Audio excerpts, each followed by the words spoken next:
Sure. So a good process for learning product design is basically you would look at traditional learning models, but then you would also start to think about the best bits of the more advanced or the more kind of outside of learning methodologies. So you would look at things like Scrum, you would look at things like 5DI and just general product design specifics in general.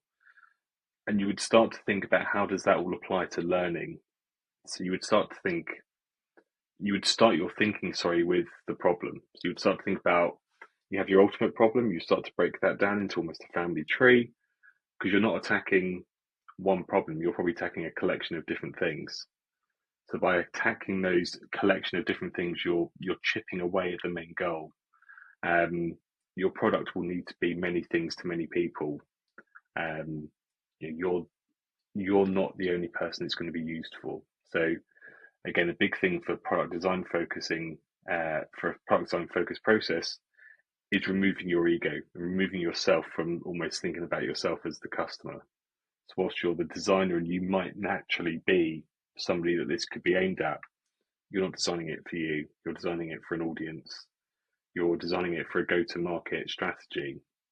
Um, and that's great. If you say, I'd give my money up for it, I'd give my time up for it, that's brilliant.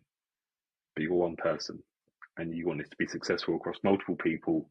That's where you gather your data from. And that's where you can start to think about what am I actually measuring? So not just the end goal being solved, but the bits that have made up that end goal. And that's where you can start to tweak your product and you can start to iterate. So, the obvious example is an iPhone. They're not still an iPhone 1. They've kind of iterated, they've moved with the times, they've tried to change things, make little improvements. I think they're doing pretty well. So I think there's a lot we could learn from people with product design mindsets.